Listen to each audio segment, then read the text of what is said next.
आपण बघतोय मॅथचा point fraction number. Fraction number म्हणजे काय? अपूर्णांक संख्या.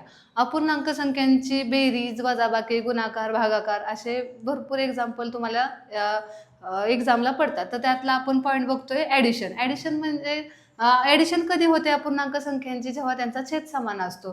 तर छेद समान करण्याचे 2 मेथड्स आहेत. तर त्या दोन्ही मेथड्स मी तुम्हाला आता एक्सप्लेन करते. पहिली मेथड म्हणजे काय? पहिल्या अपूर्णांकाच्या छेदाने दुसऱ्या अपूर्णांकाला गुणायचं आणि दुसऱ्या अपूर्णांकाच्या छेदाने पहिल्या अपूर्णांकाला गुणायचं.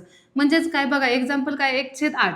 1/8ला आपल्याला कुणे गुणायचे? दुसऱ्या अपूर्णांकाच्या छेदाने, म्हणजेच गुणिले 4 प्लस आता दुसरा अपूर्णांक कोण आहे? 3/4. 3/4ला आपल्याला 8 ने गुणायचंय, गुणिले 8 आणि गुणिले 8. आता गुणाकार करा. 4 एके 4 आणि 8 चौक 32 अधिक 8 त्रिक 24 आणि 8 चौक 32. बघा छेद समान झाला. छेद समान झाला की छेद एकदाच लिहायचा आणि वरच्यांची बेरीज म्हणजे 4 अधिक 24 म्हणजेच किती झाले?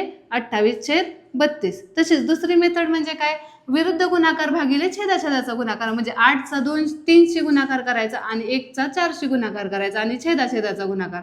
4 एके 4, 8 त्रिक 24 मध्ये ॲडिशन आणि 8 चौक 32. 24 आणि 4 किती झाले? 28/32. ह्या आहेत 2 मेथड्स.